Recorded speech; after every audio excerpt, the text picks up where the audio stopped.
सोलापूर जिल्हा सहकारी दूध उत्पादक संघ गोकुळ निवडणूक बिनविरोध करण्यासाठी सत्ताधारी आघाडीनं हालचाली सुरू केल्या आहेत. सत्ताधारी आघाडीतील 17 संचालकांनी एकसंध राहण्याचा निर्णय घेत जिल्ह्यातील प्रमुख नेत्यांच्या भेटीगाठी सुरू केल्या आहेत. गोकुळमध्ये गेल्या निवडणुकीत मोठे सत्तांतर झाले होते.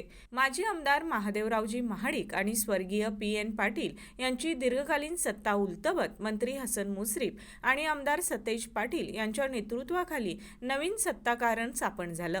त्यानंतर जिल्ह्याच्या राजकारणातही मोठे बदल झाले आहेत.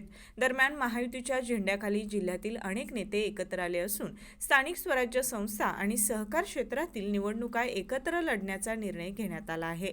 त्यानुसार गोकुळची निवडणूकही महायुतीतूनच लढवण्याची शक्यता आहे. यामुळे आमदार सतेज पाटील यांच्यासमोर आव्हाने उभी राहू शकतात. बिनविरोध निवडणुकीसाठी संचालकांनी वारणानगर येथे आमदार विनय कोरे यांची भेट घेतली असून पुढील टप्प्यात हसन मुश्रीफ, प्रकाश आबिटकर, चंद्रदीप नरके आदी नेत्यांच्या भेटी होणार आहेत. संस्थेच्या हितासाठी पक्षीय राजकारण टाळण्याचा निर्णय घेतला असला तरी बिनविरोध प्रयत्नांना कितपत यश येईल हे पुढील काळात स्पष्ट होणार आहे. स्वाद गोकुळचा आस्वाद परंपरेचा गोकुळ आईस्क्रीम सोबती प्रत्येक क्षणाचा गोकुळ आईस्क्रीम.